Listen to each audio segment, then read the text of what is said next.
Hola.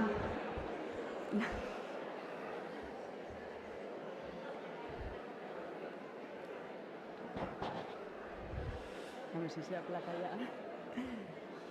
ya. Buenos días, Egunon.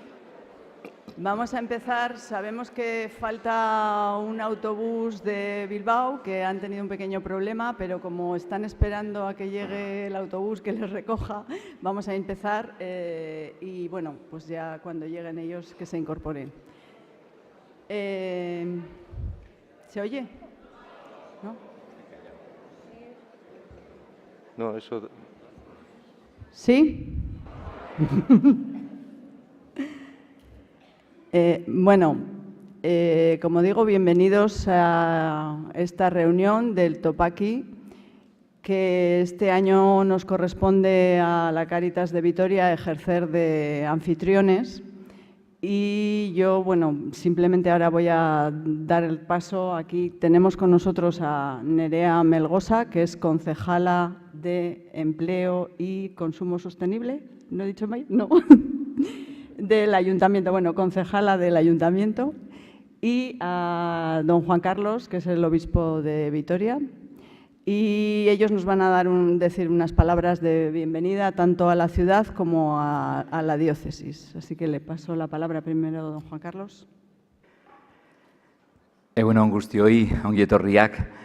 Maite es la directora, Maite Sebal de Cáritas Vitoria, y es la que nos está presentando. Cáritas Vitoria, los que formamos Cáritas Vitoria, estamos encantados de poder ser los anfitriones y recibir a nuestros hermanos de la diócesis de San Sebastián y de Bilbao en este día en que estrenamos diciembre, lloviendo, pero en este lugar magnífico que tiene pues también amplias zonas para estar a gusto luego. Como Cáritas es Jesús de Nazaret el que nos convoca, y sus palabras luminosas de las bienaventuranzas creemos que nos pueden efectivamente ayudar en nuestro tema, compromiso y economía solidaria. Cuando ponemos a los más necesitados, a los más vulnerables en el centro de nuestra vida, cuando nos descentramos, cuando nos olvidamos de nuestro ombligo, realmente hacemos lo que tenemos que hacer. Y es un día de fraternidad y realmente sacamos lo mejor de nosotros mismos. Es una mañana de grandes esperanzas para disfrutar juntos y también crear fraternidad en favor de los últimos. Así que en eso estamos. Yo estoy muy contento de poder compartir esta mañana, de representar también a mis hermanos José Ignacio y Mario. Y adelante, aupa. Bueno, egunon guztioi, eskerrik asko etortzagatik, bai Gasteizeraz, Donostiatik eta Bilbotik etortzen zaretenok benetan guretzako orea handia da hemen zuekin egotea. Eta baita ere, hiritarri dagokion. Decía que muchísimas gracias a todos y todas por venir a la capital de Euskadi, a Vitoria-Gasteiz. La verdad que, bueno, no sé si os va a dar tiempo a conocer la maravillosa ciudad en la que vivimos. Yo suelo decir, porque así lo siento, que es la mejor ciudad del mundo. Lo siento los que no vivéis en ella, pero es así. Entonces, Y te damos la razón.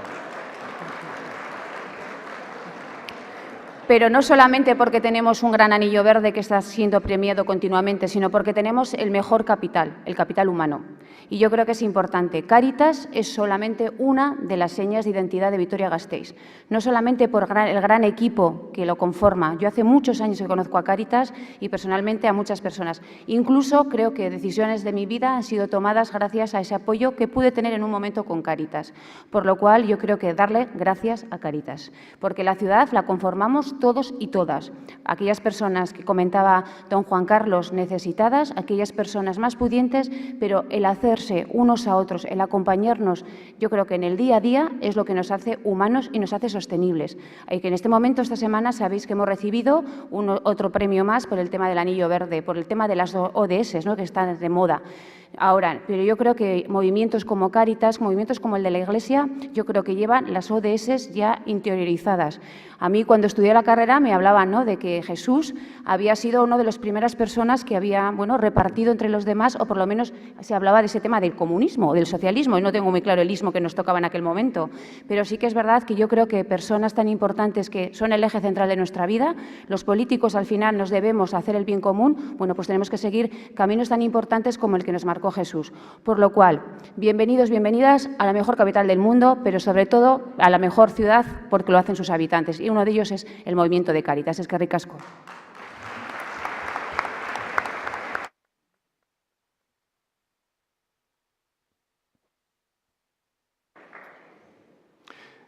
Egun on eta ongi etorri, bienvenidos y buenos días. Vamos a empezar ya nuestra reunión. Cogéis la carpeta que os habéis encontrado en el asiento y buscáis, después del orden del día, esa hoja donde aparece la oración inicial.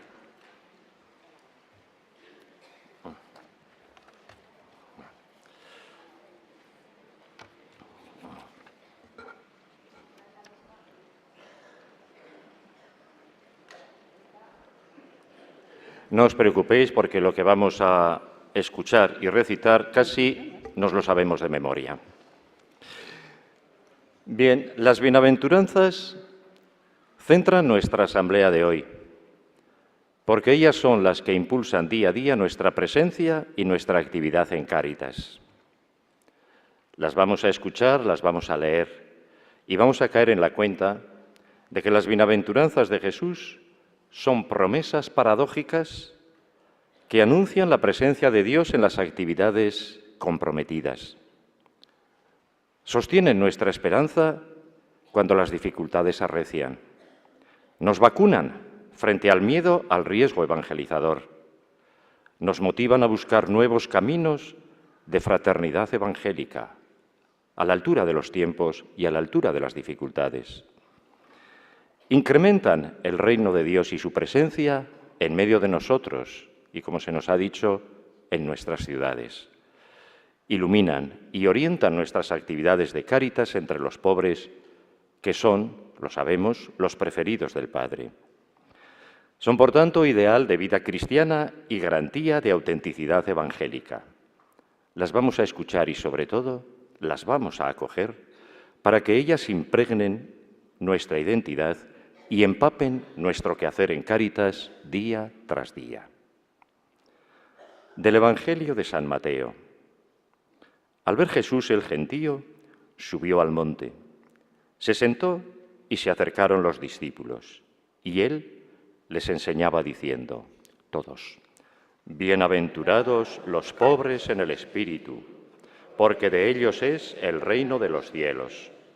Bienaventurados los mansos, porque ellos heredarán la tierra. Bienaventurados los que lloran, porque ellos serán consolados. Bienaventurados los que tienen hambre y sed de justicia, porque ellos quedarán saciados.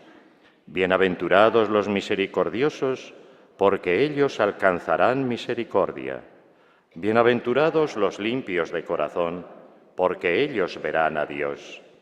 Bienaventurados los que trabajan por la paz, porque ellos serán llamados hijos de Dios. Bienaventurados los perseguidos por causa de la justicia, porque de ellos es el reino de los cielos. Bienaventurados vosotros, cuando os insulten y os persigan y os calumnien de cualquier modo por mi causa. Alegraos y regocijaos, porque vuestra recompensa será grande en el cielo, que así persiguieron a los profetas anteriores a vosotros. Es palabra de Dios. Vamos a ver algo que estaba ya grabado, pero que si echamos la imaginación a volar, decimos, este es el vídeo que nos está mandando casi en tiempo real el Papa Francisco.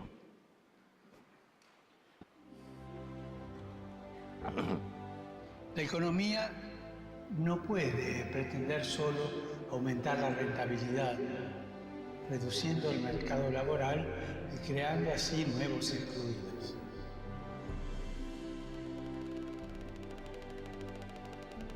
debe seguir el camino de los empresarios, políticos, pensadores y actores sociales que ponen en primer lugar a la persona humana y hacen todo lo posible para asegurarse de que haya oportunidades de trabajo digno.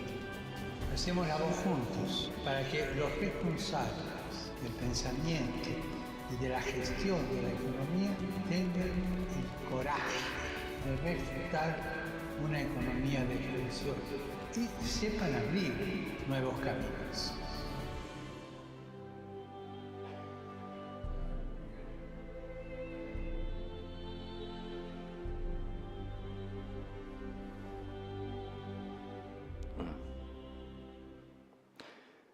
Vamos a continuación a cantar todos el Gure Aita en euskera.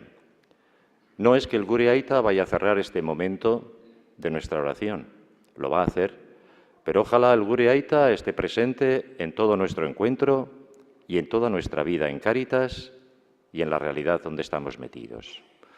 Gure Aita zeruetan zerana, santu izan bedi zure izena, etor bedi zure reinua, egin bedi zure naia, zeruan bezala lurrean ere, emaiguzu gaur, egun ontako ogia, barkatu gure zorrak, guk ere gure sordunei, barkatzen diegunez gero, eta ez duten taldira eraman, baina atera gaizazun gaiztetik.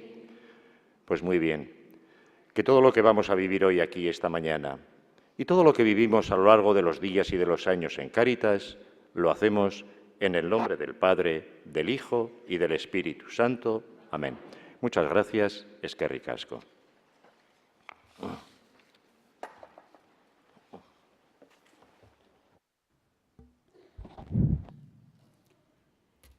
Bueno, yo voy a hacer primero un pequeño repaso de lo que es el Topaki, lo que representa el Topaki, que es un encuentro que celebramos todos los agentes de Cáritas de las 3 diócesis de Euskadi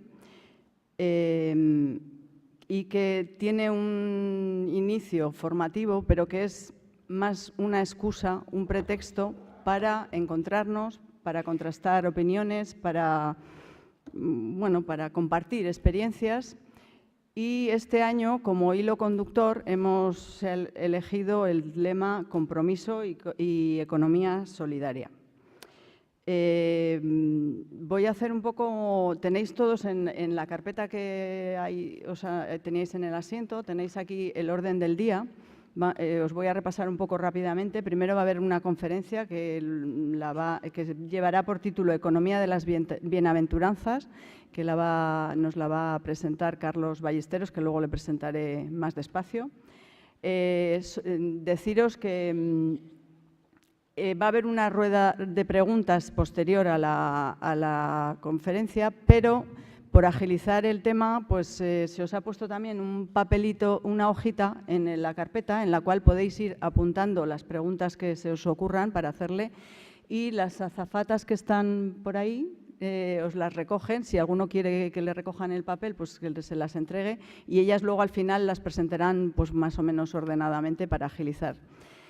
Después de la conferencia tendremos un descanso en una sala que hay aquí al lado, con un café, y vamos a hacer un fotocall.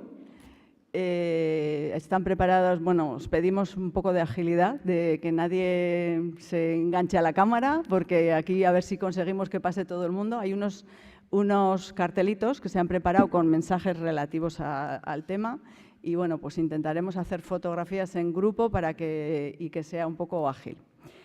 Después del descanso se van a presentar las mesas de experiencias en las cuales van a participar personas de las 3 diócesis explicando un poco su experiencia personal en relación al tema que nos ocupa hoy, que es la economía solidaria. Un inciso muy breve que quiero decir que esta mesa la va a moderar Marimá Maimo, que no sé por dónde está, antes nos hemos saludado. Que bueno, y quiero agradecerle porque Marimá es una persona que está siempre dispuesta a colaborar con nosotros, siempre que le llamamos acude.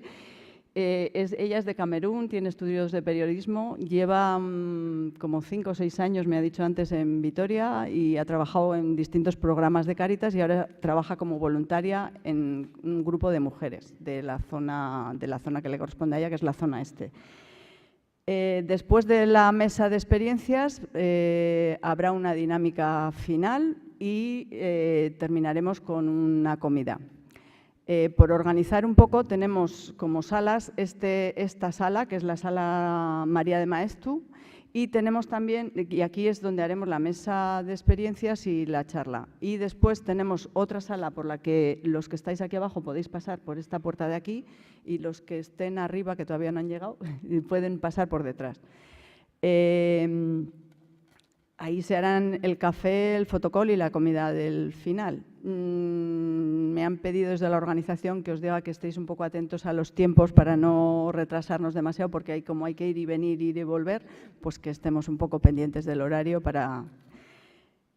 también deciros que ahí fuera, en la entrada, se han puesto unos materiales de OAC, bueno, sobre la conferencia que vamos a tener, y también que sepáis que el contenido de la conferencia de hoy está colgado en la página web de OAC y se puede descargar, cualquiera. Luego creo que tenéis puesto, sí, en la página del orden del día, tenéis aquí abajo el link donde podéis bajar la presentación. En la mesa de ahí fuera también se ha puesto ahí y se va a poner también en la sala esta de al lado una caja, como todos los años, para que cada uno pueda hacer las aportaciones que quiera. También recordaros que en la carpeta se ha metido una hoja de evaluación que, aunque parezca una tontería, pues os agradecemos muchísimo que la rellenéis porque siempre da pistas de lo que gusta, de lo que no gusta, de lo que podemos mejorar de cara al próximo año. Y bueno, pues yo nada más me queda agradecer al equipo de trabajo que llevan unos cuantos meses preparando todo esto y que también va a haber por aquí voluntarios que van a estar hoy pendientes de que todo vaya bien. Porque este es un encuentro que es un encuentro de familia, es familiar, pero es que somos una familia muy numerosa ya. Y organizar esto para 500 y pico personas, pues lleva su tiempo y lleva trabajo y esfuerzo, que hay que darles las gracias a todos los trabajadores y voluntarios que habéis estado pendientes y que seguís hoy. Y bueno, pues sin más, yo creo que ya vamos a pasar a la conferencia. Por presentar un poco a Carlos, bueno, primero agradecerle porque desde el equipo de trabajo me han transmitido que, bueno, pues que ha estado siempre disponible para todo lo que quisiéramos, nos ha facilitado muchísimo el trabajo de contacto, en fin, de agenda. Y tiene un currículum súper extenso y a mí me han pasado un resumen breve con las cosas de lo que nos afecta un poco más directamente hoy, ¿no? Y os lo voy a leer un poco porque no me lo he aprendido, obviamente, de memoria. Carlos Ballesteros García nació en Madrid, tiene 49 años, está casado con Marta, que por cierto está por ahí también acompañándonos, y tiene 2 hijos, Martín y Miguel. Estudió Ciencias Económicas y Empresariales en la Universidad Pontificia de Comillas. En el 98 obtuvo su doctorado por esa misma universidad. Cuenta además con un máster de Economía Social por la Universidad de Barcelona.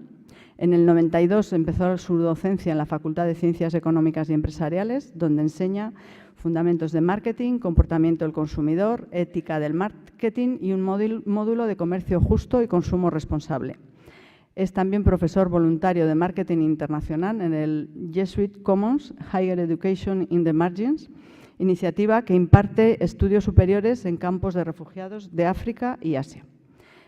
Ha impartido cursos de doctorado, seminarios, conferencias y talleres en diversos países: España, Francia, Suecia, Colombia, China y México. Y tiene multitud de publicaciones, entre las que podríamos destacar de las últimas, la que lleva por título Las cuentas de la vieja, apuntes para el empoderamiento y la soberanía económicas. Es miembro del Consejo Consultivo de la Economía Social del Ayuntamiento de Madrid, vicepresidente de la Asociación Red de Aprendizaje Servicio Universitario, ha participado activamente en la implantación de FIARE Banca Ética en España, colabora de manera activa en la Coordinadora Estatal del Comercio Justo, es miembro de la Cátedra de Ética Económica y Empresarial, experto independiente del 7º Programa Marco de las Becas Marie Curie para la Comisión Europea y del Programa Horizon 2020. Fundador en 2003 y coordinador del Grupo de Investigación El Consumidor y su Entorno. Tiene una amplísima actividad como conferenciante y columnista de opinión. Hasta 2010 escribía un blog que se titulaba Los jueves de 7 a 9 y ahora sigue colaborando en otros blogs como el del País, que es Alterconsumismo. En la conferencia de hoy, que lleva por título La economía de las bienaventuranzas, queremos resaltar la visión creyente que tienen de la economía y que entiende la economía como una economía que nos tiene que hacer felices y que tiene que estar al servicio de las personas. Entonces, bueno, yo ya te cedo la palabra y bueno, pues un aplauso para él, ¿no?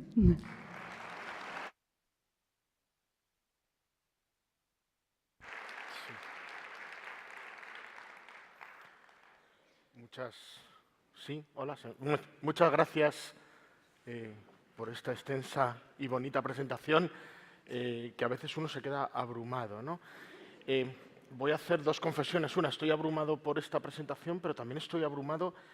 Es la primera vez, creo, que hablo, primero, desde esta altura y segundo, a un auditorio tan extenso y tan cualificado. Y entonces mi confesión es que estoy un poco nervioso. Como estoy un poco nervioso, os voy a tutear, si no os importa, pero os voy a pedir un favor, y es que os levantéis y me deis un aplauso muy fuerte para acogerme, por favor.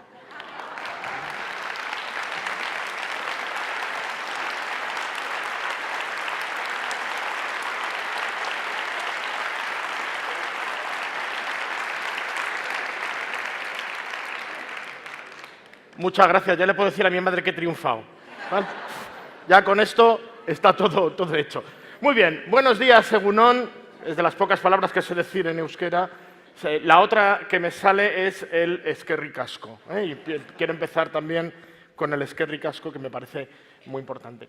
El otro día me contaron que hay un pueblo al norte de Sudáfrica que se saluda diciendo Sagwabona, y entonces el saludado contesta Sikabona. Sagwabona significa hola, ¿estás ahí? Y Sikabona significa sí, aquí estoy. Quiere decir que me siento acogido, que me siento con ganas de establecer una relación, una comunicación. Así que Sagwabona, muchas gracias. Vamos a ver y vamos a empezar la propuesta de la mañana, que vamos a estar aquí un rato. Yo la he planteado desde una reflexión que luego la vamos a aterrizar en la segunda parte de la mañana en esa mesa redonda de experiencias. Pero la primera parte que yo voy a hablar de felicidad. Voy a hablar de esa felicidad que tiene que ver con el proyecto, se me ocurre decir, humanizador de las bienaventuranzas, e incluso, siguiendo a algunos de los autores que me inspiran, como por ejemplo López Aranguren, incluso yo diría que el proyecto contracultural de las bienaventuranzas. Vamos en contra de nuestra sociedad, vamos en contra de esa cultura que deshumaniza a través del consumo, a través del consumo desmedido en el cual hemos empezado. Fijaros una cosa, el viernes pasado se celebró el Black Friday.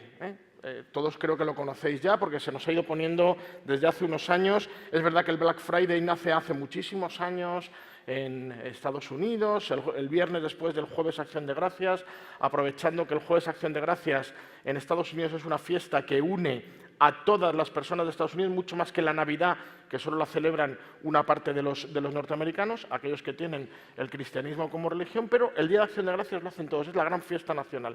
Y es un puente, es el único puente que tienen en el año, porque los estadounidenses ya sabéis que trabajan muchísimo, y entonces el único puente que tienen en el año es el jueves, que celebran la cena, y el viernes, que es el inicio de la campaña de Navidad, el inicio de las compras, el Black Friday. No, creo que está muy bien puesto lo del Black Friday con la idea de que es el viernes negro, como las grandes caídas de la bolsa.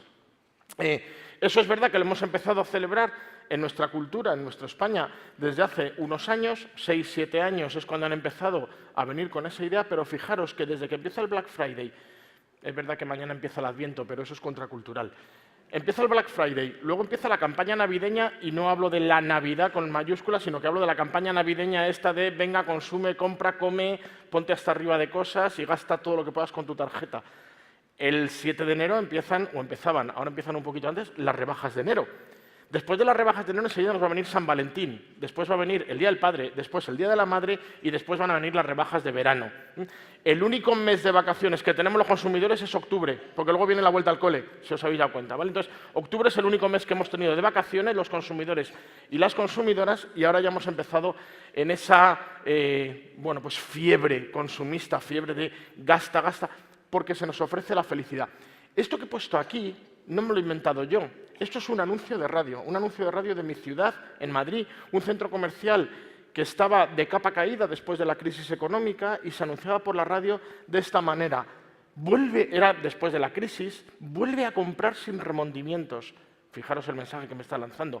Compra sin remordimientos, compra sin sentirte mal, porque es lo que debemos hacer. Las personas que vivimos en el primer mundo, las personas que vivimos en el norte y que tenemos más de 8.000 dólares, porque lo dicen el World Watch Institute, que es un grupo de estos que piensan mucho, que está en Washington, y dijo, todo el que tenga más de 8.000 dólares al año para poder gastar será consumidor. Bueno, pues compra sin remordimientos, sé feliz, feliz de la vida. Practica el happy shopping, a mí me encanta, ¿no? Practica el happy shopping, vamos a ser felices comprando, vamos a ser felices comprando como antes de la crisis. Parece que no hemos aprendido nada después de esta crisis que del 2008, 2009, 2010, 2013, 2014, no hemos aprendido lo que ha pasado. Seguimos intentando buscar la felicidad ahí. Había un articulito, una vez hace unos años, en El País Semanal, que decía el veneno de la publicidad, el veneno de la felicidad publicitaria es el único veneno con el que no hay antídoto. No tenemos antídoto para esa felicidad que me propone la publicidad, que me propone el mundo del consumo, que me propone el mundo en el que vivimos hoy en día. Y es verdad. Los americanos que miden todo han medido que estamos sujetos a 3.000 impactos publicitarios. La palabra impacto a mí me encanta, es como el puñetazo. 3.000 puñetazos publicitarios al día, 3.000 impactos publicitarios. Si queréis, lo bajamos a nuestra realidad. Ponerle 1.000, me da igual. 1.000 impactos publicitarios al día es como la gotita que va cayendo aquí, que va ahora dando poco a poco y que va construyendo valores, va construyendo, pues una serie, va educándonos en una serie de valores, creencias, etcétera, etcétera, que nos va calando. Esto lo suelo contar siempre en mis conferencias, pero hoy es que estoy en Vitoria y en Vitoria se sabe muy bien lo que es la palabra sirimiri. Y el sirimiri, que es un poco parecido a lo que estaba cayendo esta mañana cuando hemos llegado. ¿Sabéis cómo lo llaman en otras partes? Calabobos, ¿vale? Somos bobos, salimos sin el abrigo y esa lluvia nos va empapando y nos va cayendo. Pues esos 1.000 impactos publicitarios van cayendo poco a poco. Pero claro, muchas veces no nos acordamos que en nuestro mundo, y eso sabéis mucho más todos los que estáis aquí en esta sala, pero no nos acordamos que vivimos en un país donde los últimos informes, FOESA, por ejemplo, de Cáritas, o alguno de los últimos informes que hay, hablan de que el 20%, 1 de cada 5 de españoles, estamos en riesgo de exclusión. Ese indicador que pone ahí, el indicador AROPE, que imagino que todos los que trabajáis un poco en temas de exclusión sabéis lo que significa, pero por si acaso, at risk of poverty and exclusion, el indicador de cuándo se está en riesgo de pobreza o exclusión, es verdad que tiene una primera parte ese indicador que me habla de pobreza extrema, y bueno, pues es verdad que en España hay gente que vive mal, hay gente que está en pobreza extrema, pero no es la más. Pero hay un 20% de personas que estamos en riesgo. ¿Y por qué estamos en riesgo? Porque AROPE es un indicador que tiene una serie de ítems, una serie de criterios, 9, no me los sé de memoria, pero esos 9 indicadores que nos dice Si puntúas positivamente en 4 de ellos, estás en riesgo de exclusión. Y entre esos indicadores habla de no comer proteínas 3 veces a la semana, de no, 3 veces a la semana, de no irnos de vacaciones una semana al año, de no poder poner la calefacción y estar en eso que hablamos de la pobreza energética, de no poder pagar la letra del coche, de la televisión, de la lavadora, son indicadores de consumo. Es verdad que últimamente los estudios de pobreza y de pobreza relativa nos dicen que es pobre el que no puede vivir en el nivel que se le supone en la sociedad en la que vive. Entonces, si yo no puedo tener teléfono móvil o no puedo pagar el teléfono móvil, no puedo poner la calefacción, no puedo irme de vacaciones, fijaros el concepto, para un pobre lo de irse de vacaciones, ¿no? Si estamos hablando de personas que están pues, en países en vías de desarrollo, de gente que está en las misiones, gente que está en países donde lo pasa muy mal, el concepto vacaciones ni les suena. Sin embargo, para nosotros es pobre el que no puede tener vacaciones. Yo diría también el que no puede tener vacaciones porque no tiene trabajo. Pero eso Arope lo mide en otro sistema, pero no lo mide aquí, ¿vale? De hecho, hemos creado un nuevo nombre para una nueva clase social. La voy a decir en inglés porque en español a veces no la entendemos bien. En inglés se llaman los working poor. En español, si lo traduzco, el pobrecito trabajador. No, el trabajo dignifica. Y eso lo sabemos muchos de nosotros. Y no hay que ser un pobre trabajador. Y el trabajador pobre tampoco me sonaba bien. Entonces, se utiliza el de working poor, que es aquella persona que vive con menos de un 20% del salario mínimo interprofesional. Esas personas que tienen trabajo, que están cobrando 400, 500 euros al mes, que están por debajo del nivel que se considera digno salarialmente hablando, pero como están contratados, como tienen salario, son trabajadores y no pueden acceder a otro tipo de ayudas, subsidios, etcétera, etcétera. Y eso se está convirtiendo, bueno, pues en una nueva clase, en una nueva forma de pobreza, en una nueva forma de hablar en esta sociedad que me dice que practique el happy shopping, que busque la felicidad comprando, que busque ese tipo de incentivos, ¿no? Ya veis ahí el indicador, en España tenemos, ha ido bajando, llegamos a estar en el año 2014 en cerca de un 30%, un tercio casi de la población española estábamos en riesgo de pobreza y exclusión, ya lo hemos bajado un 26, los últimos informes hablan de un 20, pero bueno, por ahí va. Bueno, y entonces resulta que cuando a mí me pidieron, y por cierto, antes he dicho es que ricasco, y ahora lo voy a decir una vez más, decía Maite que me agradecía. Yo tengo que agradeceros a vosotros. Ha sido de las conferencias y de los sitios y de los eventos donde he venido que más fácil ha sido preparar, que más acogido me he sentido y que más fácil ha sido venir. Así que se agradece muchísimo a la parte, sobre todo técnica, pero no solo técnica, el haber organizado esto. Y cuando a mí me propusieron dar esta conferencia, dije, pues venga, vamos a buscar qué significa la felicidad. Me acordé lo primero de todo de esta película de Will Smith, En busca de la felicidad. No sé si la habéis visto. Si no la habéis visto, es recomendable. Ahora, para esas tardes pues como hoy, de chirimiri y de ponerse la mantita en el sofá, pues está bien, porque bueno, es bastante enternecedora, si queréis llamar, bastante tierna. Pero bueno, me puse, y este fue mi criterio. Por lo tanto, lo que me queda de mañana, a partir de ahora, es hablar de cómo buscamos la felicidad. Y la primera búsqueda de la felicidad, y ahora voy a hacer una cosa que he deseado siempre, ¿vale? Que es eso que hemos visto en las televisiones, y es Dentro Vídeo. Encontré este vídeo. Dentro Vídeo, por favor.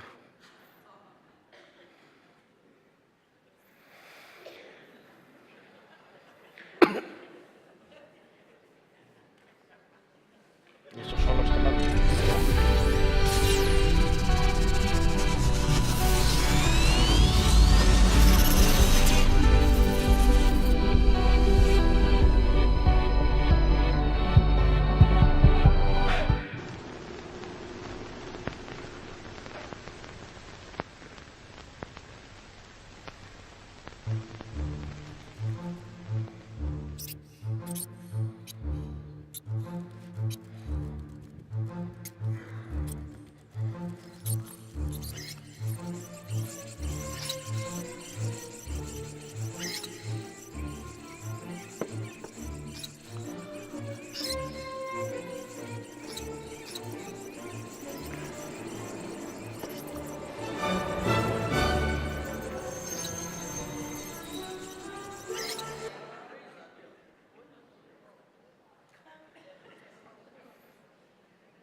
los problemas del directo.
Bueno, yo creo, sigo con la presentación, intentamos y lo ponemos sino al final, ¿vale? Para no interrumpir. Vamos intentando buscar el enlace, que a lo mejor el enlace estaba mal. Yo creo que si me ponen las transparencias... No, me dicen que el vídeo no... Pon la presentación... Sí, que sigue. A ver, parece que sí va a seguir. Venga, a la última va la vencida.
bueno, creo que es una muy buena alegoría, una buena metáfora del mundo en el que vivimos.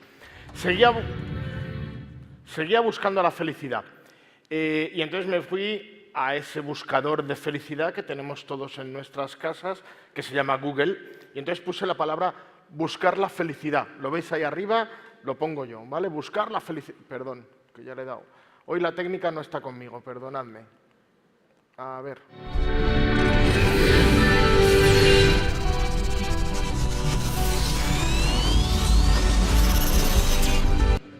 Aquí, vale. Buscar la felicidad.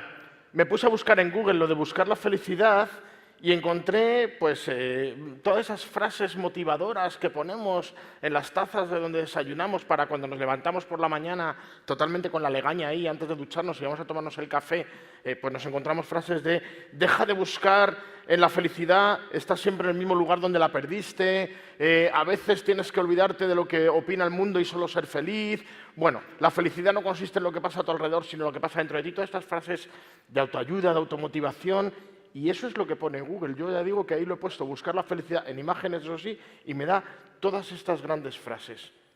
Pero a mí me sigue faltando algo. En esta búsqueda de la felicidad, esto no me sigue llenando. Me tomo el café por la mañana, me pasa un poquito lo que al ratón de la película, que me tomo el café por la mañana y cuando llego al trabajo a las 10 de la mañana necesito otro café porque la felicidad ya se me ha ido cuando llevo unas horas trabajando. Tenemos otro referente, y además es un referente muy navideño. ¿Cuántos de los que estamos en la sala nos acordamos, para mí es un recuerdo de la infancia, de ese maravilloso anuncio de Coca-Cola, al mundo entero quiero dar un mensaje de paz, que bajaban esquiando con una velita en las manos? No sé si os acordáis ahí cantando, no la voy a cantar porque no quiero que nadie se sienta mal hoy aquí, pero esa canción bajando de al mundo entero quiero dar un mensaje de paz con Coca-Cola, viva la felicidad. ¿Os habéis dado cuenta? Felicidad nunca, Coca-Cola, o sea, se me ha ido. Coca-Cola nunca nos ha dicho soy una bebida refrescante. Nunca nos ha dicho estoy hecha de agua y no sé cuántos componentes más. Coca-Cola siempre me ha dicho que conmigo eres feliz. La felicidad es tu progreso, destapa la felicidad. Lo que hay dentro de una botella de Coca-Cola es un mundo de satisfacción y de felicidad. Lo decía antes, el veneno de la felicidad publicitaria no tiene antídoto. Ejercicio para esta tarde cuando estemos en casa. Después de estar con la mantita en el sofá viendo la película, habrá un momento para el corte publicitario, hagamos un análisis sintáctico, semántico y morfológico de los anuncios. En el semántico no me voy a meter ahora porque el significado ya lo digo desde ahora. Te vendo la felicidad. En el sintáctico y en el morfológico, miradlo, están todos escritos en primera o como mucho segunda persona del singular y en tiempo presente o como mucho en un futuro muy cercano. Tú tienes un problema ahora y yo te voy a ofrecer una felicidad. A ti personalmente, solo a ti, yo soy la mejor solución para tu problema. Está escrito así todo el mundo en el que nos rodeamos. Todo ese mundo de consumo publicitario, de felicidad que me ofrece la sociedad en la que estamos viviendo, tiene que ver con esto. Bueno, sigo buscando la felicidad, ya me voy al tema de mi conferencia, que es Economía para la Felicidad, y entonces me voy a buscar a ver qué han dicho los grandes maestros, los grandes gurús, qué había escrito sobre felicidad. Encontré estos libros, sobre todo este señor que parece el Alejandro de Barbieri, parece que ha escrito varias cosas, Economía y Felicidad, claves para vencer el cansancio y vivir con sentido, quedaros con ese mensaje. Economía y felicidad, una vida con sentido. También tenemos a José Carlos Díez, que fue un economista muy renombrado, estuvo a punto de ser ministro de Economía en el gobierno de Zapatero. Este es el que le daba las 7 lecciones en 7 días de economía. Ha sido profesor de mi universidad, compañero mío, y le daba las lecciones estas que Zapatero decía que la economía se podía aprender en 7 días. Pues era José Carlos Díez el que hablaba de la economía no da la felicidad, pero ayuda a conseguirla. Economía de la felicidad. Os quiero decir, hay toda una corriente de pensamiento académico o pseudoacadémico o cercano a lo académico sobre este mundo de la economía de la felicidad. Yo nunca me había considerado un autor que escribiera. Yo escribí, como han dicho antes, escribí el libro este de las cuentas de la vieja hace un par de años, he escrito algún otro libro, pero nunca me he considerado un economista dentro de la economía, de la corriente de economía para la felicidad, y de hecho mis libros no aparecen cuando buscas esto, pero ahí los tenemos, ¿no? Como unos ciertos referentes que tenemos. Y me fui también a buscar en las fuentes, y bebí en las fuentes, Sócrates y Platón, Aristóteles. Y Aristóteles, que es el padre de alguna manera de alguna de las cosas que tenemos en economía hoy en día, Aristóteles nos habla de la oconomía como la ciencia que trabaja el tema del hogar, los recursos del hogar, hogar, y nomía ciencia, entonces la ciencia de las cosas de la casa, y yo me considero un economista, un oconomista, y tengo por ahí un amigo muy amigo que ha creado una escuela de economía popular que se llama Oikonomía, le ha puesto una ahí en medio, pero bueno, pero tenemos esa economía de las cosas cotidianas, de lo que nos pasa, de que al final, bueno, pues hay que llegar a fin de mes, de ese tipo de historias, versus la cremastitiqué, que también hablaba Aristóteles, y que es el dinero como fin y no el dinero como medio. En el fondo, el ser humano, todas las personas, hemos buscado y tenemos como fin último buscar la felicidad. El objetivo es la buena vida. Y esa buena vida es la felicidad en mayúsculas que vamos buscando desde que nacemos hasta que nos morimos. Queremos ser felices, no queremos pasarlo aquí mal. Vamos a hacer un pequeño recorrido, por lo tanto, para terminar por estas búsquedas de felicidad, para terminar al final en la propuesta que hace las bienaventuranzas de una economía para la felicidad, que llegarán al final. Un economista también clásico, de los neoclásicos. A estos señores les llamaban utilitaristas, John Stuart Mill. John Stuart Mill dice que las personas somos seres racionales por encima de cualquier cosa y que por lo tanto siempre vamos buscando aquellas cosas que me provocan más satisfacción, más felicidad, y que a la hora de buscar una decisión económica y comprar un objeto o comprar otro, compraré aquello que más satisfacción parece que me va a reportar o que yo espero que me reporte más. Por lo tanto, tiene mucho que ver con mis expectativas. Por lo tanto, tiene que ver mucho también con ese racionalismo y perdonadme, pero creo que somos todos seres emocionales a la vez que racionales y por lo tanto muchas veces compramos cosas que no necesitamos, compramos cosas que nos proponen unos mundos de ensueño, de felicidad, simplemente por las emociones y que en una pura racionalidad lógica no las iríamos a comprar, pero los utilitaristas decíamos que las personas, el homo economicus, se mueve simplemente por decisiones racionales de comprar aquello que le reporta más felicidad. Teníamos a John Stuart Mill, tenemos a Bentham, que estaba ahí en esa foto. Vienen después los marginalistas. Los marginalistas me van a hablar no de la felicidad que me reporta lo que voy a comprar, sino del último bien añadido, el último trocito que compro, el último que voy añadiendo a esas adquisiciones que tengo o a esas actuaciones económicas. Pero lo importante es que además lo intentan cuantificar y me dicen una economía para la felicidad. Y ahí pone happiness, la felicidad es una variable económica que depende de una serie de constantes y una serie de variables, y si lo metemos en la ecuación podremos ser más felices o menos felices. Repito, yo no me lo creo, pero ahí lo tenemos como un ejemplo más de gente que ha buscado esa economía para la felicidad. Y tenemos a este señor. Este señor se llama Easterlin. Los que hemos estudiado economía sabemos que este señor es famoso porque creó una paradoja, la paradoja de Easterlin. La paradoja de Easterlin es un poco este gráfico que tengo puesto aquí y que me dice, él estudió el crecimiento de la economía norteamericana desde el final de la Primera Gran Depresión, desde la Primera Guerra Mundial del año 29, con luego el bajón que dio la Segunda Guerra Mundial, aunque para los americanos no fue realmente un bajón, y de cómo iba creciendo. En el gráfico está puesto solamente desde el año 55, pero venía antes, cómo iba creciendo, ese es el gráfico que sube, cómo iban creciendo los ingresos medios de las familias en Norteamérica y cómo iba creciendo la felicidad. No está puesto el gráfico anterior, los años anteriores van viendo que sube el ingreso de las familias, sube la felicidad de las personas. Hasta que llegamos a los años 60, en España podemos estar hablando de finales de los 70, años 80, cuando empezamos a tener un cierto nivel de bienestar material y entonces, no porque mucho suba la curva de ingresos de las familias o de crecimiento de la economía a través del PIB, que es como medimos las economías españolas, la gente es más feliz. Lo voy a poner con un ejemplo. ¿Quién conoce a Mafalda? Vale. ¿Quién conoce al padre de Mafalda? ¿Sabéis que el padre de Mafalda se quiere comprar un coche? Es una de las viñetas que tenemos, que el padre de Mafalda va comprando un coche. Y yo siempre me acuerdo de 3 momentos en esas viñetas. Hay un momento en que llega el padre de Mafalda, cansado a casa, entra y se encuentra a Guille, al hermano pequeño, con unas tijeras enormes y una revista. ¿Qué haces, Guille? Contesta Guille. Estoy buscando el coche que te vas a comprar. ¿Me lo recortas, por favor? Y entonces el padre de Mafalda sale de la viñeta y vuelve de la cocina con unas tijeras así pequeñitas. Las expectativas de felicidad son muy distintas, dependen, por un lado, de lo que quieres tú, y eso me pasa en casa. En casa, que venimos de Madrid. Ayer hemos entrado, cosa que yo defiendo, quiero dejarlo desde el principio, a mí me parece una muy buena medida, pero bueno, ayer hemos inaugurado Madrid Zona Central, eso de que no podemos entrar con determinados coches. Marta y yo tenemos un coche matriculado antes del año 2005, por lo tanto ya un poquito mayor, y empiezan a decirnos que con ese coche no vamos a poder entrar en Madrid Zona Central. Gracias a Dios no vivimos en Madrid, vivimos en un pueblecito en las montañas, idílico, maravilloso, pero de vez en cuando hay que ir a Madrid. Y llevamos en la familia ya pues más o menos unos 6 meses pensando, pues habrá que cambiar de coche, ¿qué coche?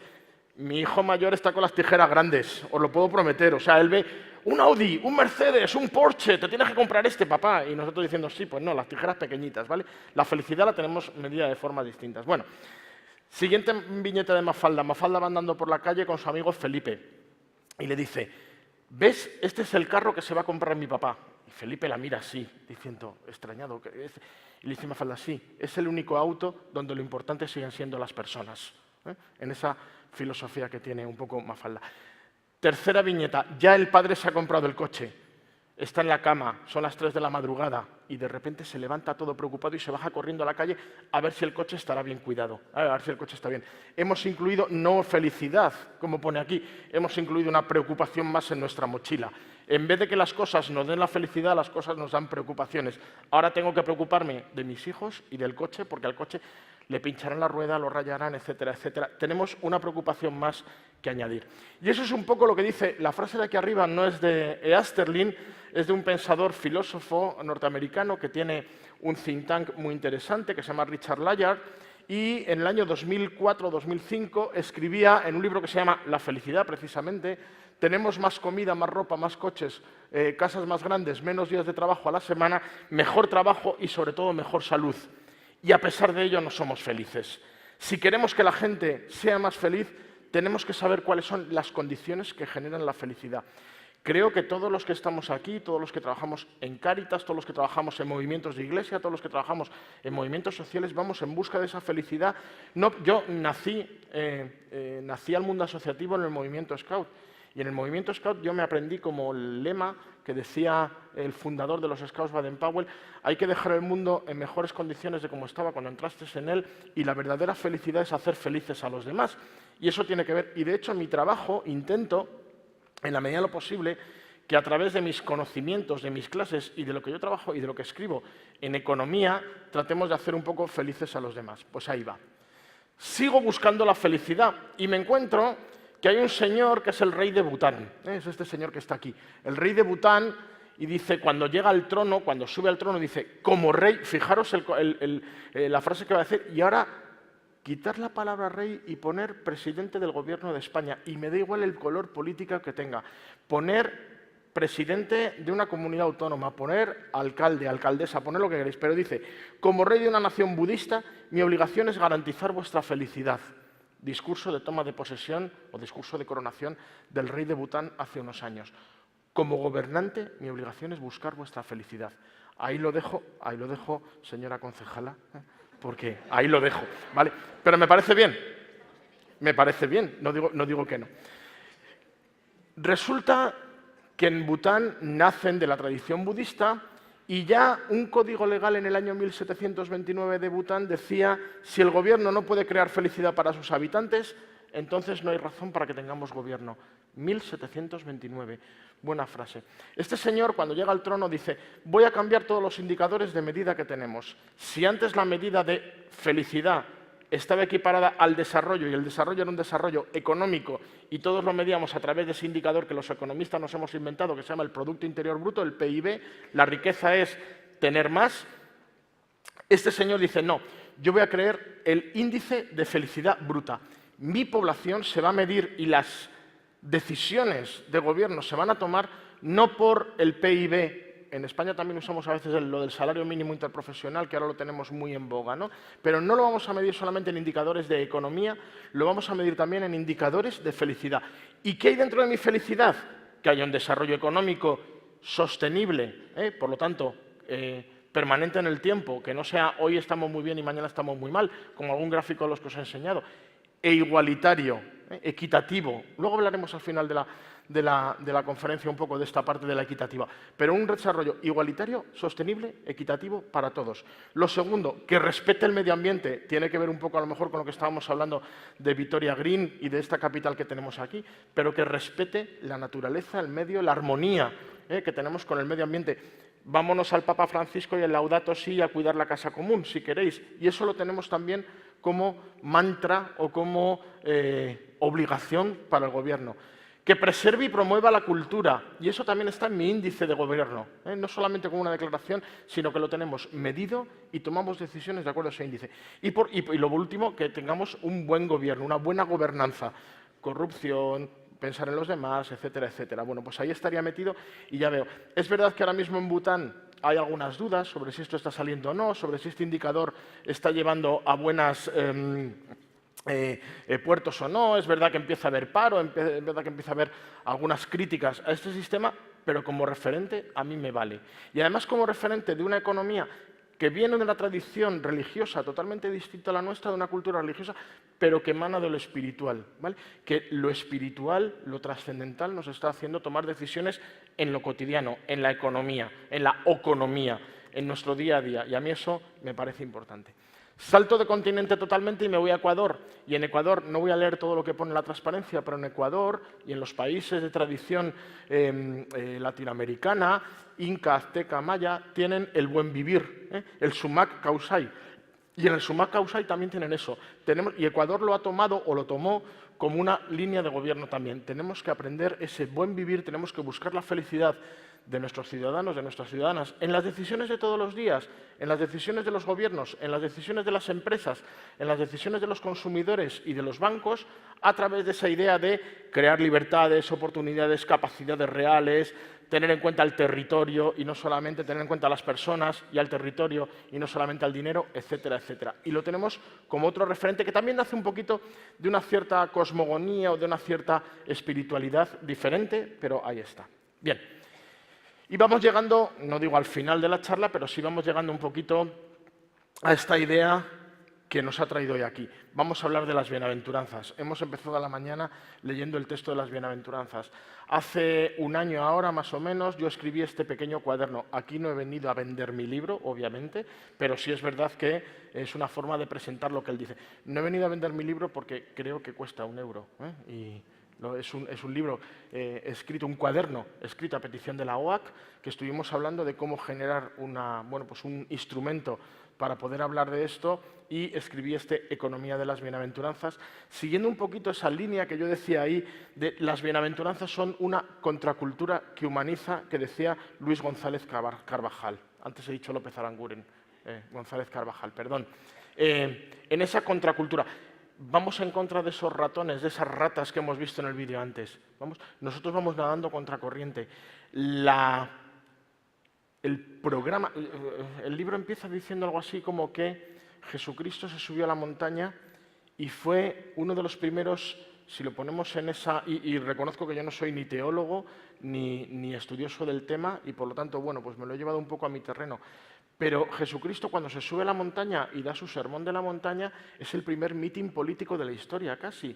Tiene unos seguidores que le van a escuchar, tiene un programa político que nos va a contar, tiene unas promesas de futuro y dice, si usted me vota, ¿vale? Si usted se viene conmigo, aquí está la felicidad que yo le propongo. El problema es que es una felicidad diferida, el problema es que es una felicidad que ya llegará y además es una felicidad que tenemos que construir entre todos y entre todas. No es una felicidad de vótame y hasta dentro de 4 años ya me pedirás cuentas, no. Es vótame y ponte a trabajar conmigo en esa felicidad que yo te propongo.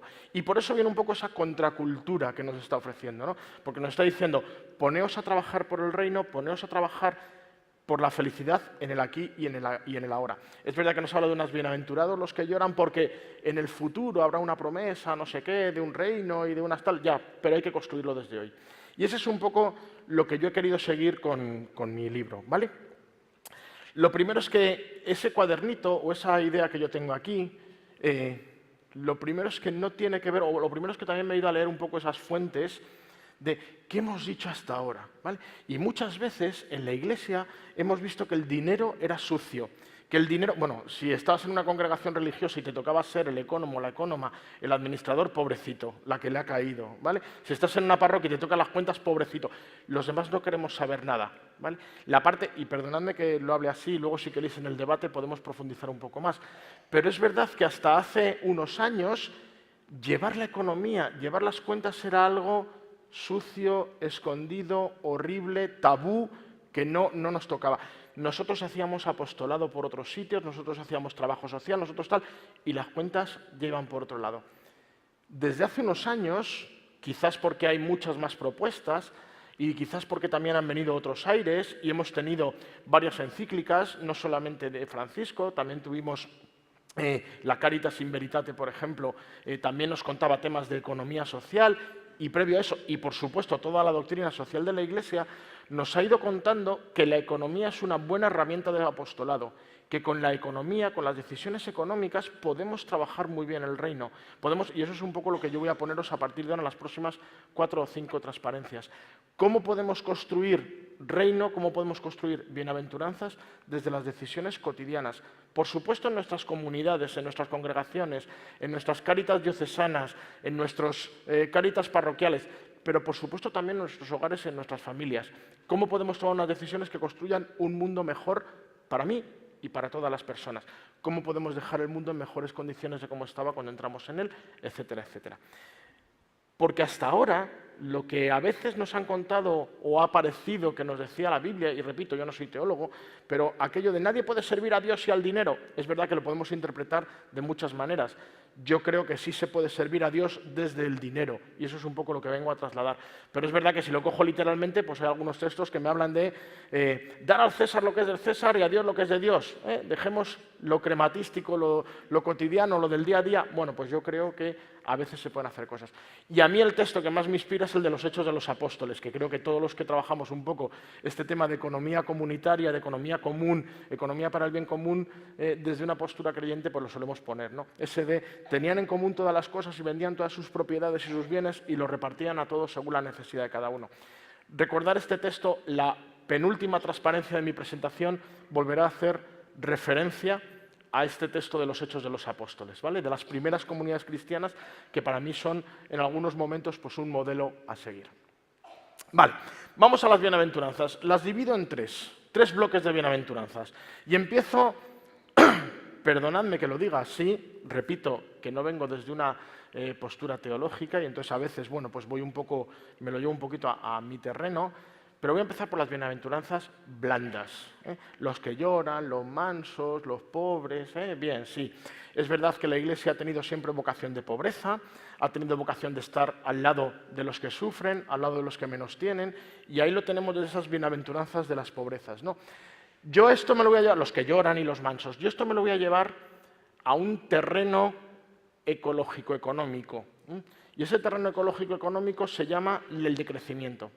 El decrecimiento habla de una parte de ecología y por eso he puesto ahí la Laudato Si del Papa Francisco, del cuidado de la casa común, habla del debemos vivir mejor con menos, habla de toda una historia de decrecimiento personal, de podemos ser felices con menos cosas y con más vivencias y más experiencias, pero también habla con que este planeta se nos está muriendo. ¿De qué habla el decrecimiento? ¿De qué habla el ser pobre hoy en día? ¿De qué hablamos el ser manso? ¿De qué hablamos el llorar por lo que nos estamos cargando? Habla un poco, vuelvo a traer al World Watch Institute. Cuando el World Watch Institute en el año 2007 saca, el World Watch Institute, que es un think tank que está en Washington, saca todos los años su estado de la situación del mundo. Y su estado de la situación del mundo, que es un librito muy interesante de leer, siempre en clave medioambiental, en el año 2007 nos habla de la sociedad de consumo. Y nos dice, por un lado eso, el mundo lo voy a dividir entre los que consumen y los que no.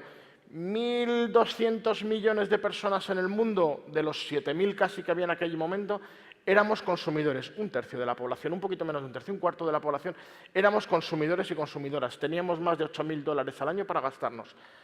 El resto, las otras 3/4 de la población, no llegaban a ser consumidoras.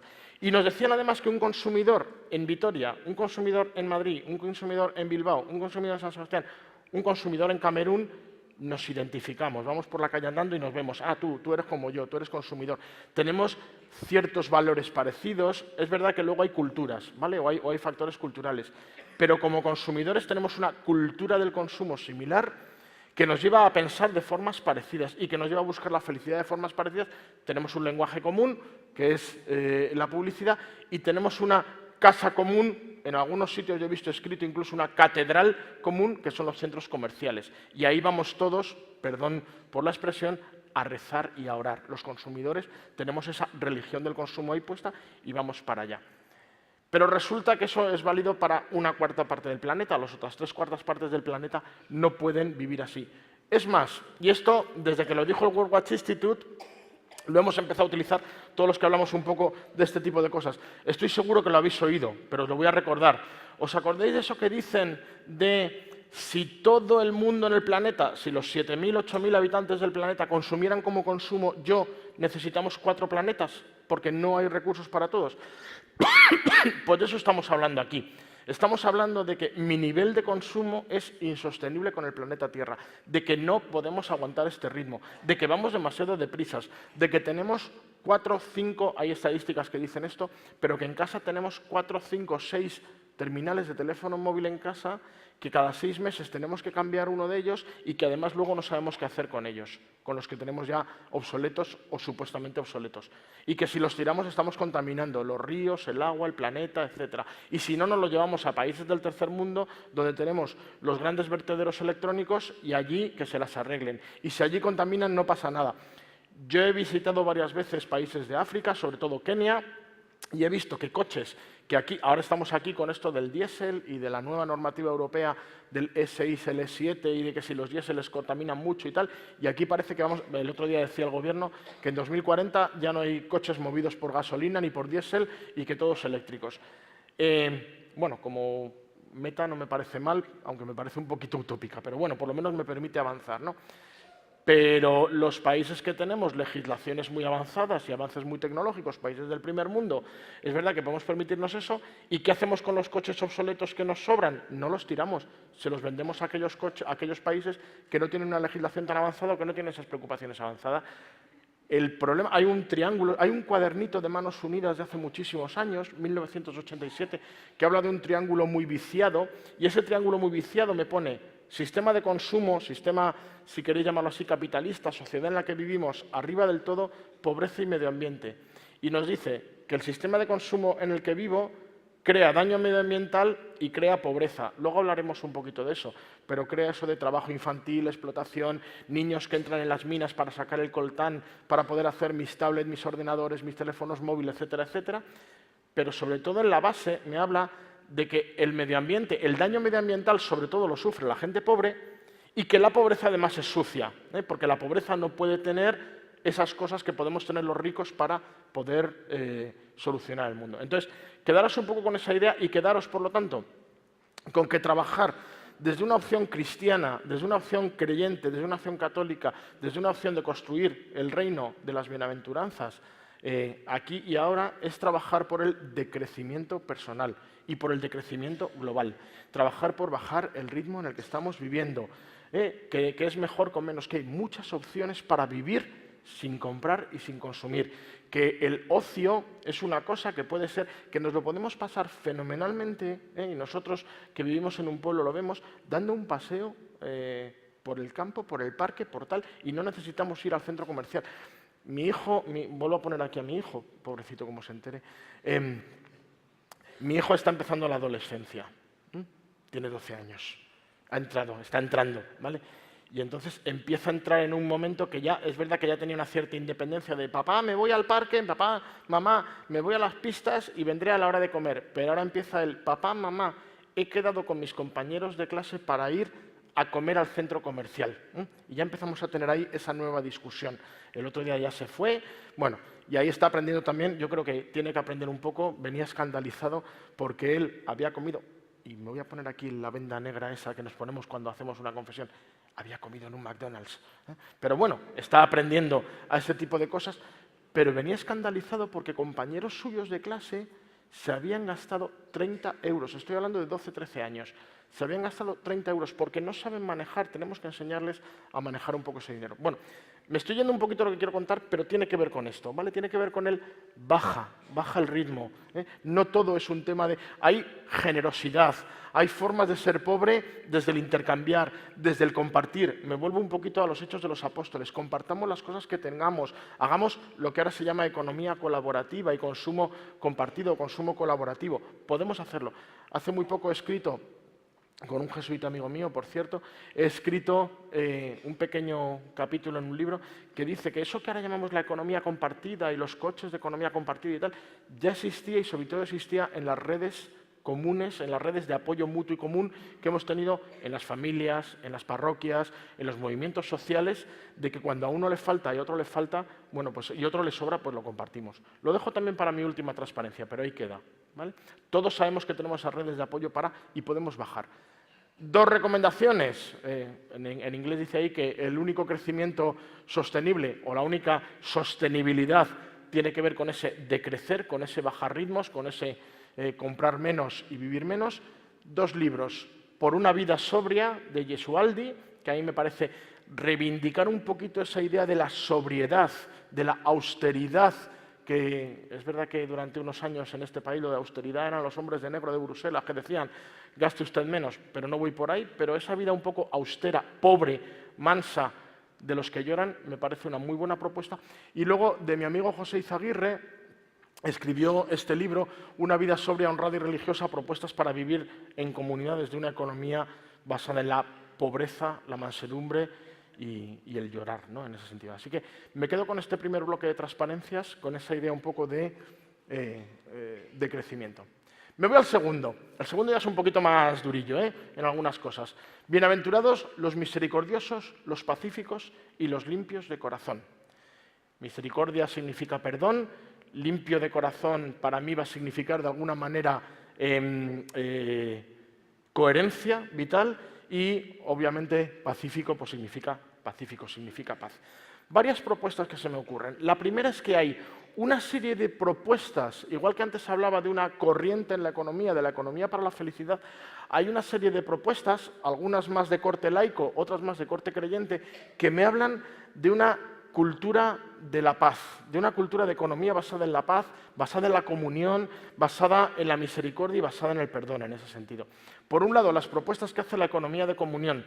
La economía de comunión es un movimiento con base católica, con base cristiana, fundada fundamentalmente por Kieran Lubick y seguida, aunque no solo, por los focolare y que me hablan de esta, o por esa corriente de los focolare, y que me habla de esa economía de comunión, de cómo yo, desde una opción creyente, desde una opción cristiana, desde una opción de fe concreta y que digo, vamos a compartir lo que tenemos con...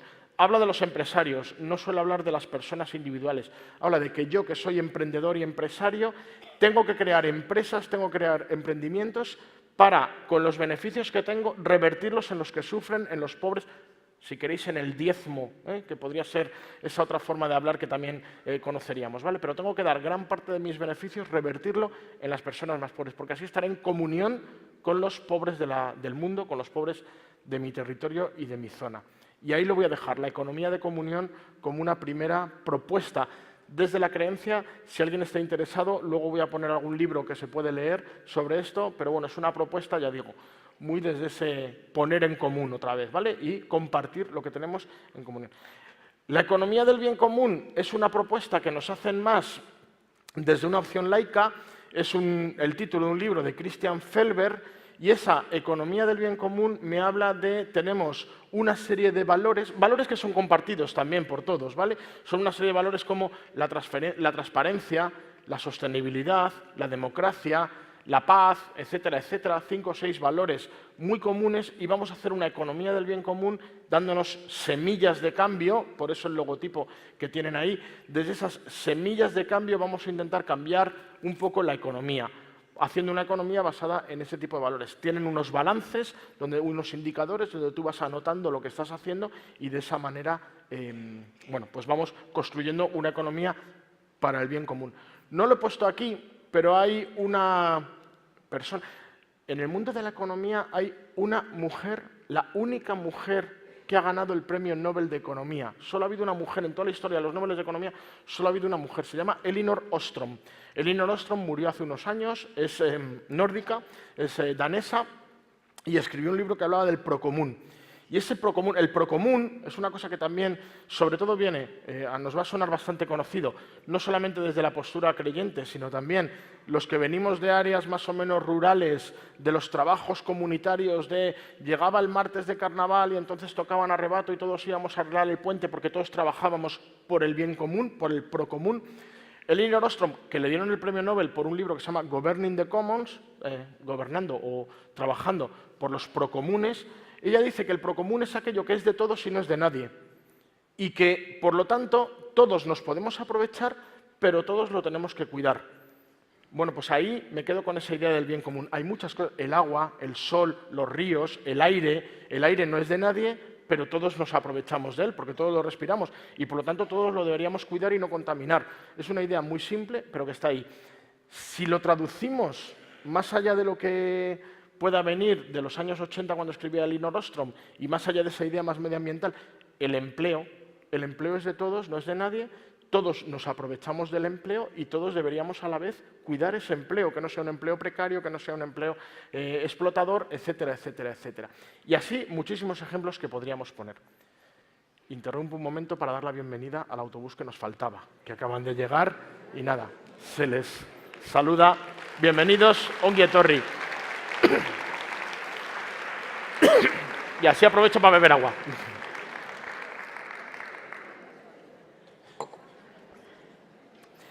Y en esta cultura, o en esta idea de bienaventurados los misericordiosos, los pacíficos, la cultura del dar sin esperar, del vamos a dar sin esperar nada a cambio, del regalar.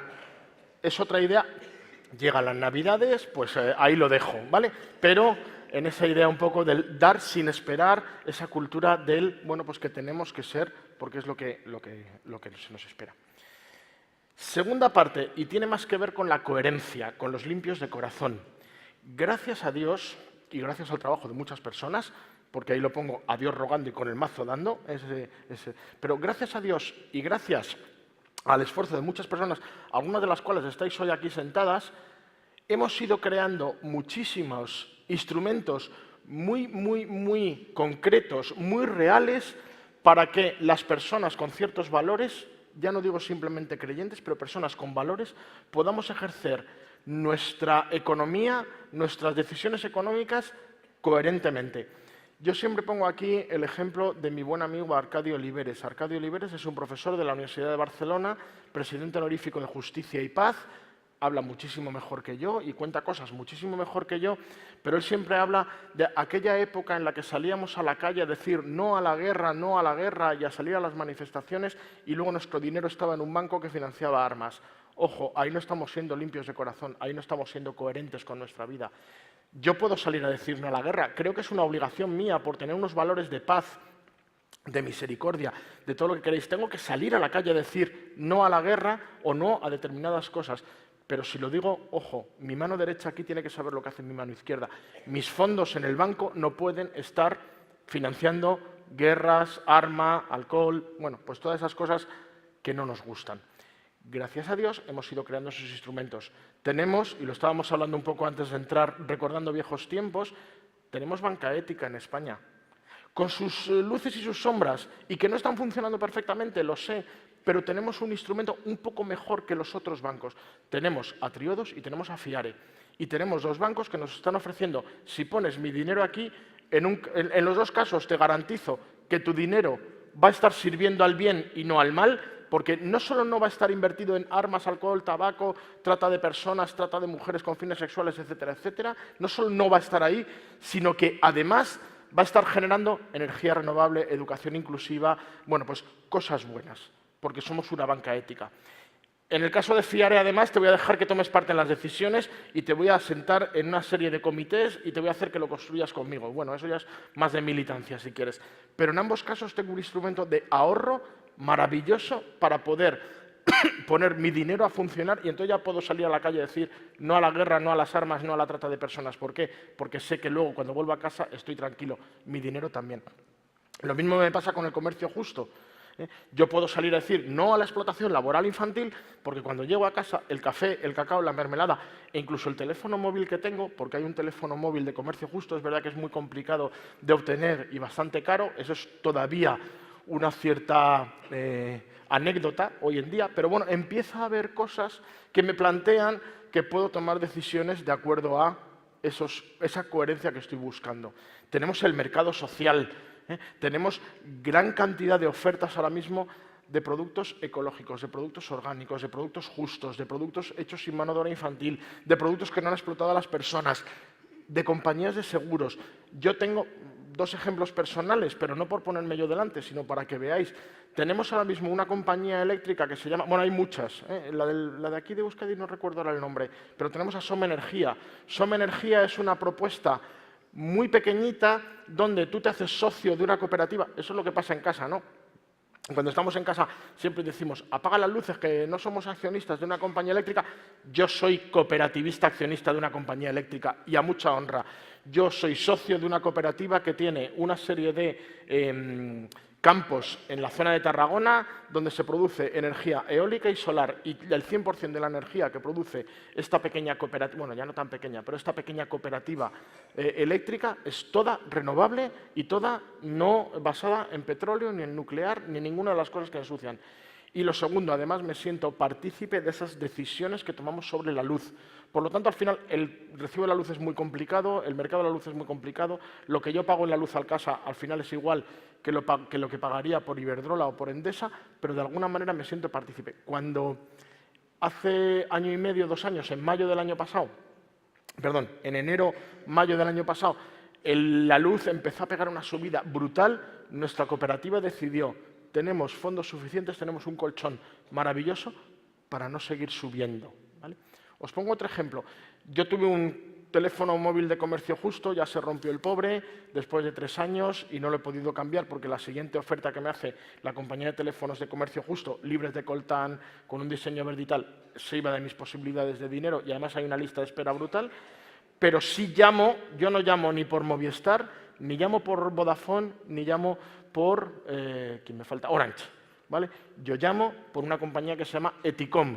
Es una pequeña cooperativa, nunca he perdido la cobertura. Los precios aquí sí son un poquito más bajos y no solo eso, sino que si, por lo que sea, la compañía se da cuenta de que no me estoy gastando en llamadas o en datos, lo que me estoy gastando, me llaman y me dicen, oye, ¿por qué no bajamos la tarifa? Que es que me estás pagando de más. Y además hablo con una persona, no con una máquina.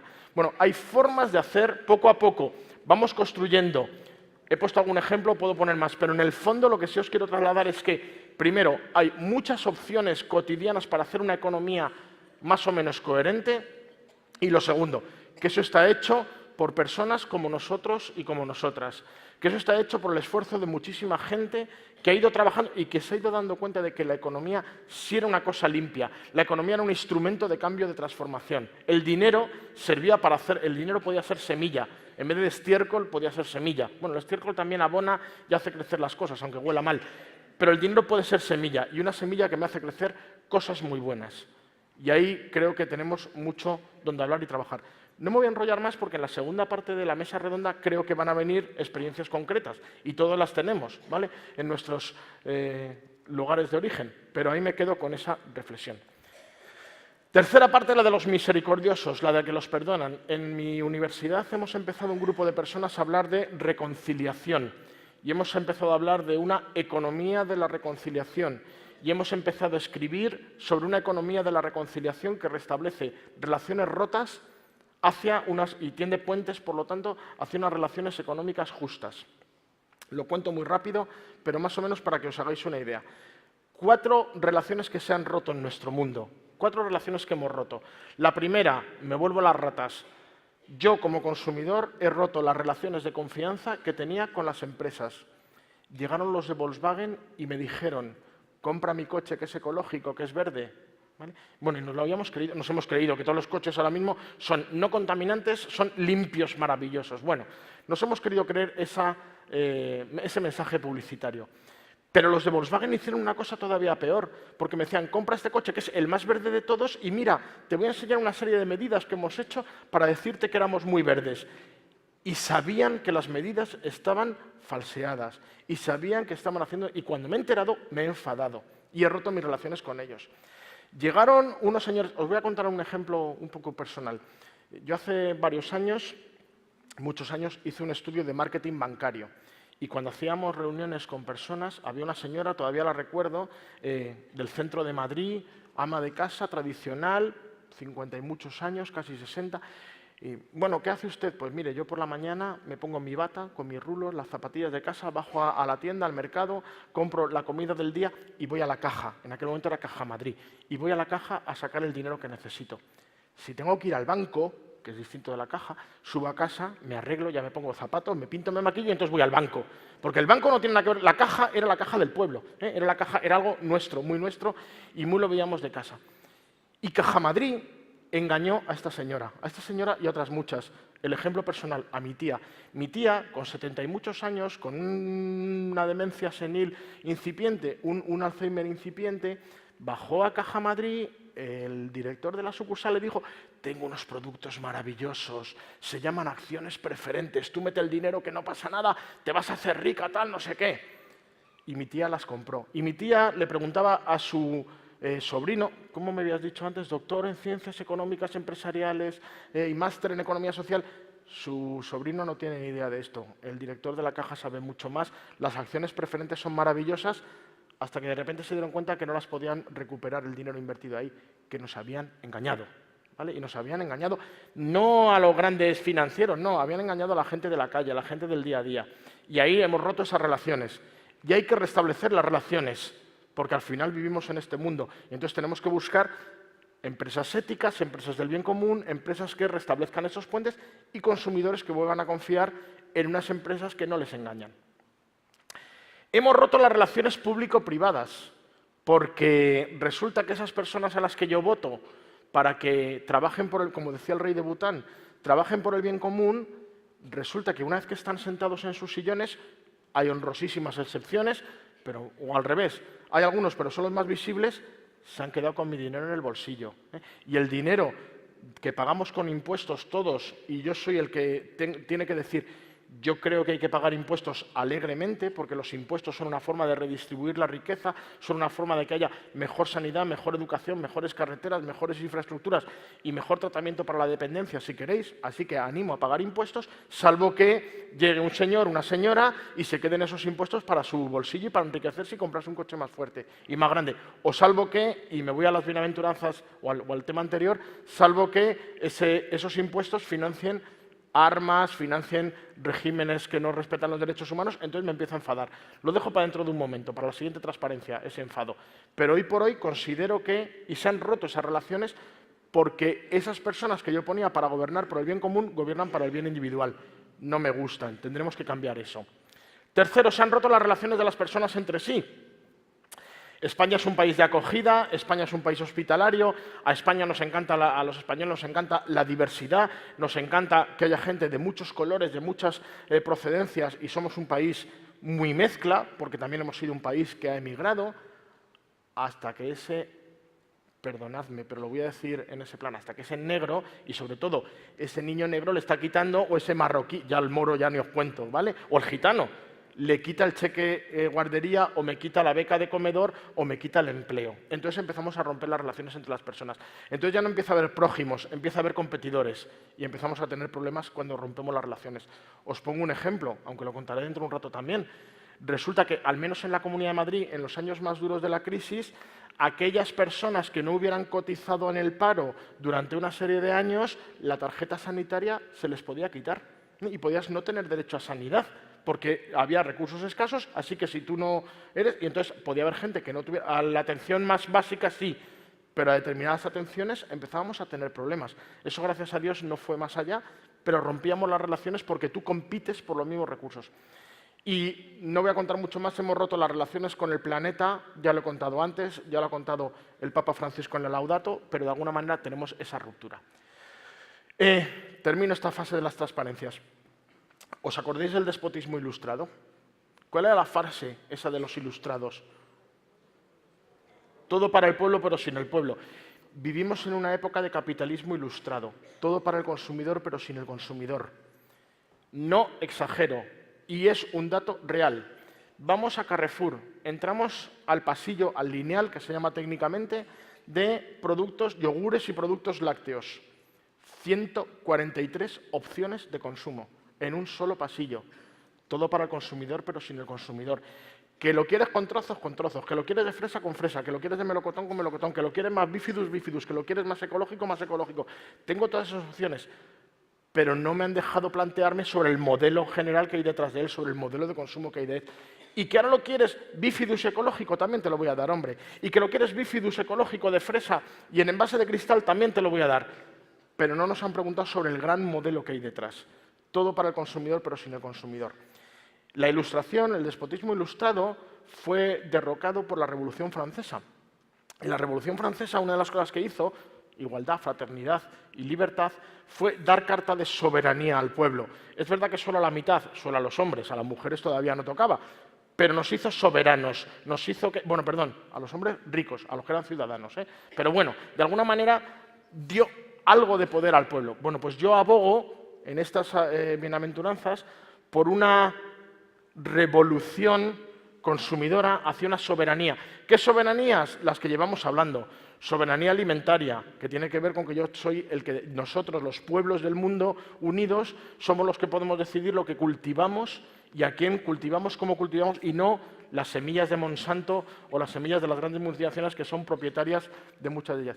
Soberanía productora, consumidora, financiera. He puesto el GAP, que fue una de las iniciativas en la que yo estuve, pero podíamos poner FIARE o podíamos poner Triodos. Soberanía energética, comunicativa, todas las soberanías. Y tenemos que trabajar por ellas. Y creo que ahí está un poco esa parte de la coherencia. Vale. Vámonos a las duras. Los que tienen hambre y sed de justicia, los perseguidos por mi causa, ¿vale? Aquí sí, a la calle, ¿vale? A la calle porque hay que salir a denunciar, hay que salir a gritar. Black Friday, pues frente al Black Friday está el Día Mundial Sin Compras. El Día Mundial Sin Compras lo crea un publicitario que se llama Ted Davis, que es canadiense, que dice, frente al Black Friday voy a crear el Día Mundial Sin Compras. A España llegó el Día Mundial Sin Compras, yo durante una época... Luego os cuento dos cositas de mi currículum, que no, bueno, una la cuento ahora y luego os cuento otra. Otra porque tengo que vender, lo que hago ahora. Durante una época yo estuve en una propuesta, yo me lo pasaba muy bien, se llamaba Consume hasta morir. Y era una propuesta muy divertida, contracultural, de hablar del consumismo, ¿vale? Y el Consume hasta morir, que era una iniciativa que estaba dentro de Ecologistas en Acción, trajimos el Día Sin Compras a España y lo empezamos a proponer. Ahora se ha extendido, ahora lo propone Ecologistas y Amigos de la Tierra, y muchos movimientos sociales hablan del Día Mundial Sin Compras, pero allá por el 2003-2004 traíamos el Día Mundial Sin Compras, cuando todavía en España no había Black Friday. Y ya estábamos diciendo nosotros, hoy es un día para reflexionar, para parar y para no comprar. Acordaros antes lo del decrecer, ¿vale? Bueno, pues creo que es una bandera de que se nos persiga. Pero también se nos puede perseguir porque, digamos, no me da la gana pagar ciertos impuestos que van a ir a ciertos sitios. Objeción fiscal a los gastos militares. Hay muchas plataformas que nos pueden ayudar a decirnos cuál es el porcentaje de gasto militar que hay en España. Pues yo, contribuyente de a pie, decido que ese porcentaje no lo pago en mis impuestos. Y para que Hacienda, Hacienda me va a chillar, pero me da igual. Yo le voy a decir, oiga, no es porque yo no quiera pagar, o sea, no es porque me quiera quedar ese dinero yo. Pongamos que es un 7, un 8% del presupuesto español, o más, no me lo sé ahora en la cifra. Pero vamos a poner un 10%. Yo detraigo de mis impuestos ese 10%, pero a la vez a Hacienda le digo, che, ese 10% que yo debería haberle pagado a usted, yo se lo he dado a alguien que trabaja por la paz y la justicia. Cáritas, Amnistía Internacional. Bueno, pues yo, fíjense, he hecho una donación. En este momento, además, este día que presento yo mi declaración de la renta, presento también mi declaración de donativo a esta ONG. ¿Por qué? Porque no quiero que ese 10% que el gobierno español decide gastarse en armas, en guerras, yo voy a ir a la paz, ¿vale? Objeción fiscal. Creo que es una propuesta de... Y a ver, las cosas que están aquí tienen riesgos, ¿vale? Salir a la calle tiene el riesgo de que me constipe si llueva, ¿vale? A una manifestación. Tiene el riesgo de que pase frío, de que es mejor quedarse en casa en el sillón. Y a nosotros nos ha pasado familiarmente a veces. Hace muy poco había una manifestación en Madrid, nosotros vivimos a 60 kilómetros y al final nos dio pereza, ¿vale? También a veces hay que reconocer que nos cuesta. Nos dio pereza ir a esa manifestación. Pero bueno, antes de ayer ha sido el día... Ya no sé ni en qué día vivo. El domingo pasado fue el Día Mundial en contra de la violencia contra las mujeres. A la calle hay que salir. Y la calle tiene riesgos. Primero, riesgos de salud, si queréis. Me mojo, me constipo, paso frío, no es muy agradable. Segundo, en algunas incluso hay manifestaciones que van un poquito más allá y hay gente que llega a dar su vida y estoy pensando ahora en hoy que están en el G20 en Argentina, hace unos años había propuestas, no digo que me gusten los métodos que hacían, que a lo mejor eran muy violentos, pero había propuestas en contra del G20 y hubo gente que se murió. Carlo Giuliani en Génova, por ejemplo, en las protestas de Génova. Entonces, salir a la calle tiene riesgos.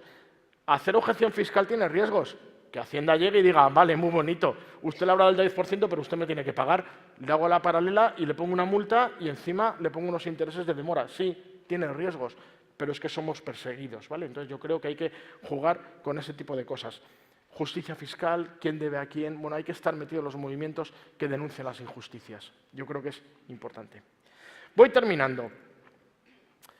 No lo hemos leído hoy en el texto de las bienaventuranzas, pero justo lo que viene a continuación habla de la sal y de la luz.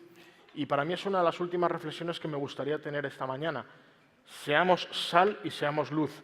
Seamos luz significa, salgamos ahí fuera a contar que Cáritas, además de otras muchas cosas, que Cáritas, además de trabajar en las parroquias, además de alfabetización, además de todo lo que hacemos, podemos hacer una economía distinta al servicio de las personas.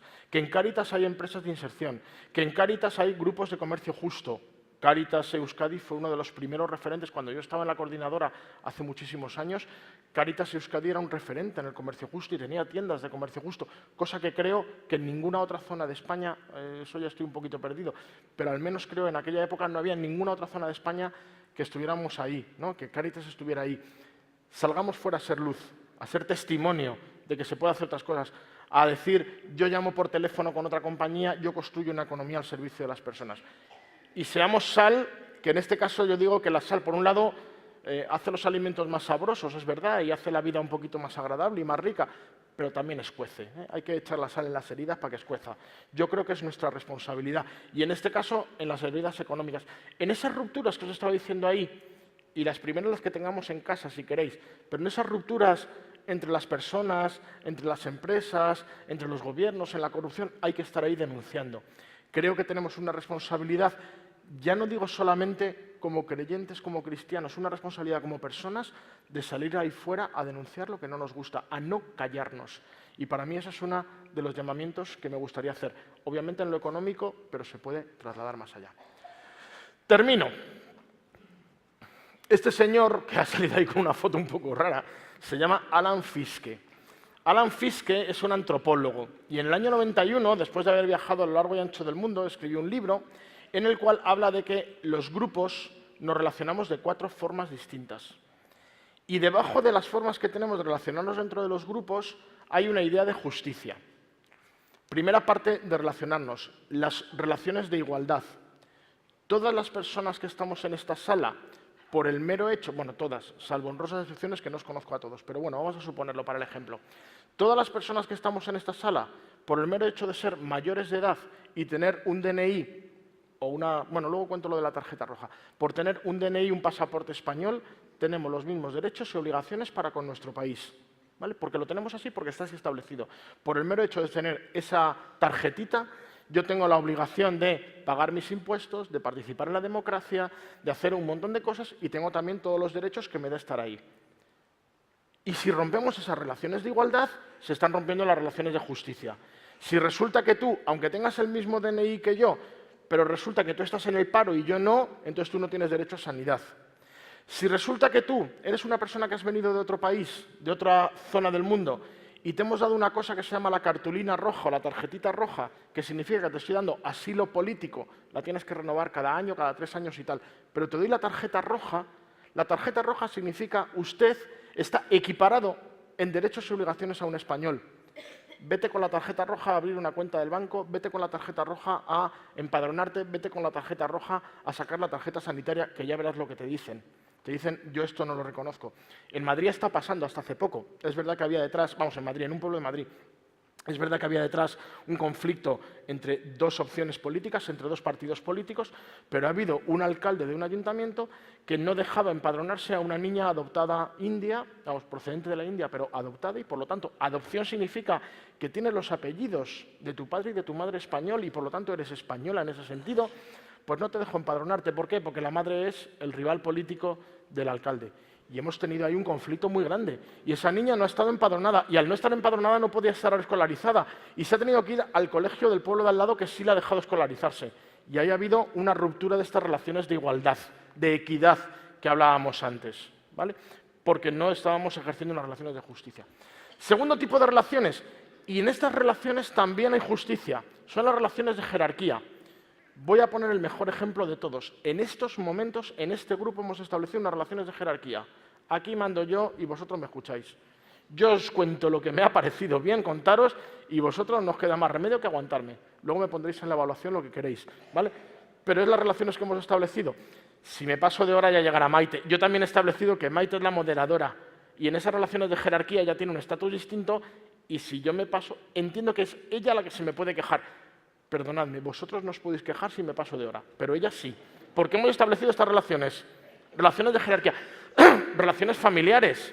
Hemos establecido unas relaciones de los padres, las madres, y depende de los tipos de familia, pero fundamentalmente las personas adultas en una familia toman decisiones sobre la educación de los hijos, la educación de... Y a veces les oímos y a veces les dejamos participar de alguna forma. Pero perdonen usted, la última palabra la tenemos nosotros.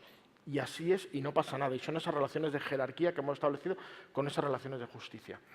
Tercera relación es las relaciones de mercado. Las relaciones de mercado es tanto aporto yo a algo, tanto me puedo llevar de ese algo. Es verdad que son unas relaciones muy mercantilizadas.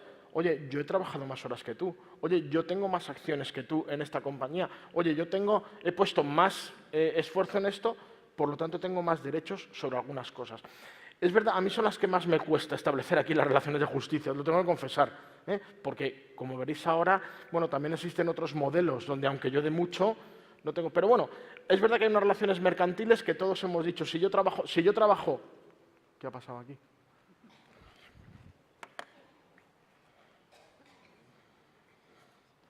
Que le voy dando me animo con el mandito... Es verdad que yo he dicho, si yo trabajo jornada entera, me corresponde salario entero, y si yo trabajo media jornada, me corresponde media jornada. Serían unas relaciones mercantiles en ese sentido, y las hemos asumido como unas relaciones justas. Termino. Relaciones de comunidad. Las relaciones de comunidad, a mí algunas veces alguien me ha dicho, eso suena a marxismo. Sí, de alguna manera Karl Marx hablaba de esto también, porque Karl Marx en algunos de sus escritos dice a cada uno según su necesidad, de cada uno según su capacidad. Y es un poco lo que estoy hablando en esas relaciones de comunidad. Bueno, no yo, Fiske. Las relaciones de comunidad significa que hay momentos en la vida en que yo aporto mucho y me llevo poco, y hay momentos en la vida en las que yo necesito mucho y aporto muy poco. Un bebé recién llegado a casa necesita 24 horas de atención. 24 horas de atención. Hay que darle de comer, hay que limpiarle, hay que atenderle, hay que ver si duerme bien y no me está dando nada. Sí, mucha ternura, mucho bonito, no me está dando nada, ¿vale? Y yo le estoy dando todo, y estamos permanentemente ahí. Una persona en edad productiva está aportando posiblemente mucho a la sociedad a través de su trabajo, de su redistribución a través de impuestos, de lo que queráis, de su consumo. Está aportando mucho y se está llevando lo que necesita. Una persona en edad dependiente, una persona en temas de dependencia, pues a lo mejor necesita mucho y nos puede dar poco. Y no pasa nada. Hemos establecido esas relaciones. Y esas relaciones de comunidad, de familia, de tribu, que se vive muy bien en las pequeñas comunidades y que tiene que ver con lo de los hechos de los apóstoles. Yo aporto lo que tengo y me llevo lo que pido. Y nadie me pide cuentas. Nadie me pide cuentas. Pero eso significa, nadie me pide cuentas significa que todos nos llevamos muy bien. Y que todos hemos establecido esto como el pacto. Significa que si yo hoy me llevo 10 y he aportado solo 2, nadie me va a preguntar por qué, porque todos nos basamos en las buenas relaciones, en las relaciones de confianza en los demás.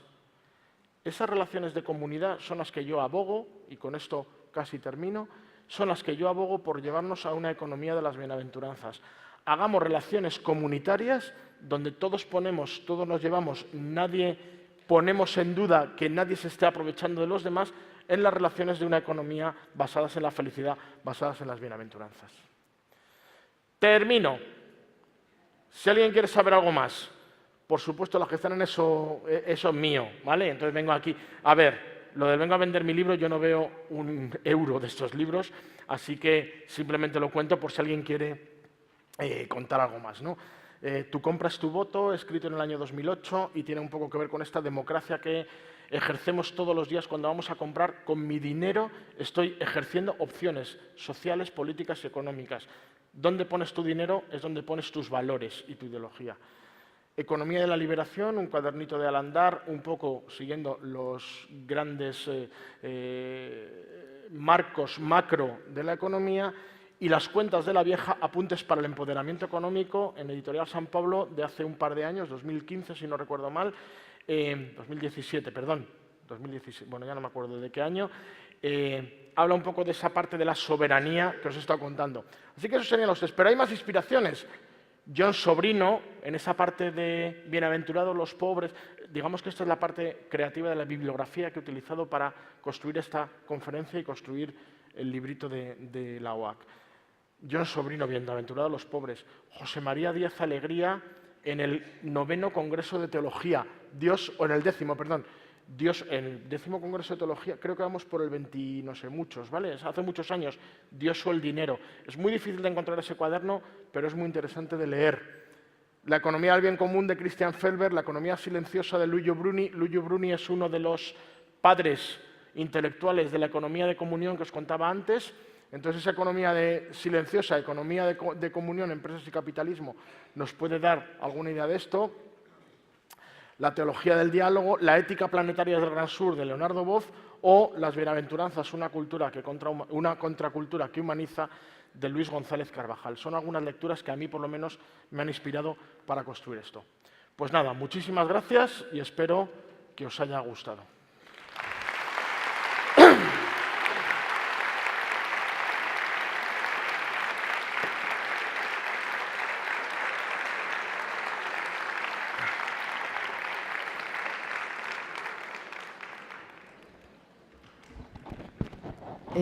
Yo no sé, no he visto mucho movimiento de papeles, no sé si habéis preparado preguntas ya, si las habéis entregado. Si podéis, por favor, recoger y me las subís. No tenemos mucho tiempo, pero igual 2 o 3 podemos hacer. Ay, es que al final... ¿Podéis recoger, por favor, los papeles? Es verdad que me he ido yo de la hora. Sí, perdón. Ya. Había visto que... Sí, no, que hemos terminado... Espera, voy a callar esto.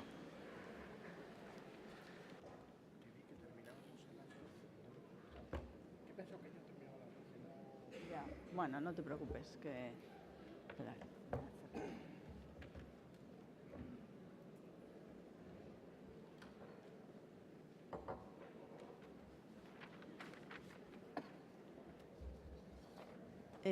A ver, vamos a empezar. Tengo aquí la primera pregunta que dice: ¿la búsqueda de la felicidad no tiene perspectiva de género?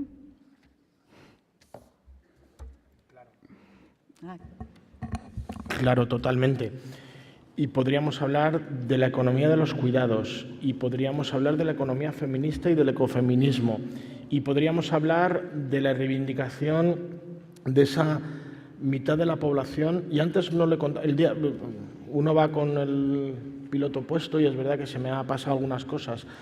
Cuando hablo del Día Mundial sin compras, hablo también de un 8 de marzo del 2018 donde se nos dijo: si nosotras paramos para el mundo y si nosotras dejamos de comprar para el mundo.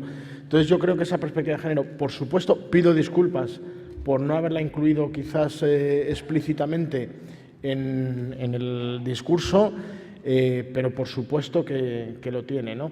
Y es verdad que el siglo XXI se dice que es el siglo de las mujeres, que los valores de género femeninos, de los cuidados, del compartir, que en esa economía de comunión y en esa economía basada en los valores de comunidad que yo decía antes de Fiske, son valores que tienen mucho que ver y que tenemos mucho que aprender desde esa perspectiva. Con lo cual, sí, totalmente sí, y pido perdón por no haberlo explicitado más claramente. Segunda pregunta. Los salarios bajos y no cualificados fomentan la inmigración y la desprotección de estos trabajadores. ¿Cree usted que un salario mínimo elevado evitaría esta situación y ayudaría a mantener el estado del bienestar y una sociedad más solidaria y decente?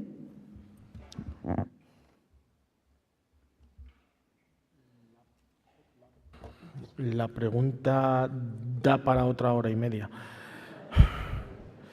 Lo primero que me sale pensar es sí, por supuesto, pero luego le pongo un par de dudas. La primera duda es si debe existir el salario mínimo interprofesional. Ya pongo en duda la mayor. Quizás en un mundo utópico, en un mundo idílico, en el que todos nos basemos en esas relaciones de comunidad que yo estaba diciendo antes y, por lo tanto, todos según nuestra necesidad, de cada uno según nuestra capacidad, que habla también un poco de esa renta básica universal que todos deberíamos tener. De alguna forma el salario mínimo interprofesional desaparecería, porque en el fondo vemos que todos seríamos responsables y a la vez confiaríamos en los demás. Ya digo, esta es una visión utópica, idílica. En el mientras tanto, vale, sí, un salario mínimo interprofesional alto me permite garantizar que las personas más vulnerables de esta sociedad de alguna manera van a estar más protegidas.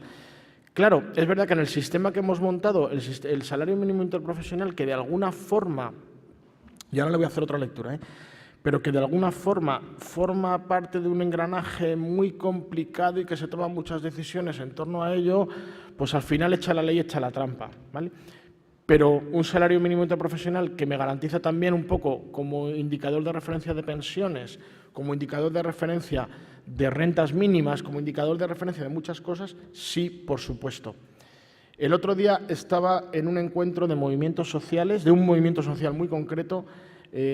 Teníamos la suerte de que en la mesa estaba la secretaria de Estado de Empleo, bueno, el título no me lo sé exactamente, y de parte de las entidades sociales le decían que a las entidades sociales le ha venido muy mal el que hayan elevado el salario mínimo o el que se vaya a elevar el salario mínimo, porque los índices de referencias para contratos públicos, para subvenciones, etcétera, etcétera, hace que ahora presentar papeles a la Administración para pedir una subvención, etcétera, etcétera, me ha subido en un 20% el índice de referencia y me va a costar más poder dar el mismo servicio porque no me van a dar más dinero como subvención. Me lo van a poner, pues por ejemplo, imaginemos que tenemos una empresa de inserción que hace catering, que contrata con administraciones públicas, más o menos me van a pagar el mismo precio, pero yo tengo la obligación de pagar un 20% más a mis empleados o a mis empleadas. Bueno, pues ahí había alguna discusión.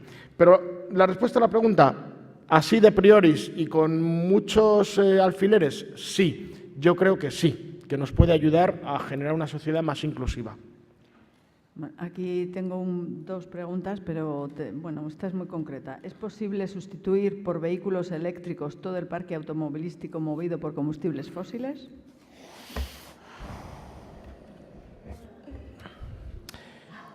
No tengo ni idea.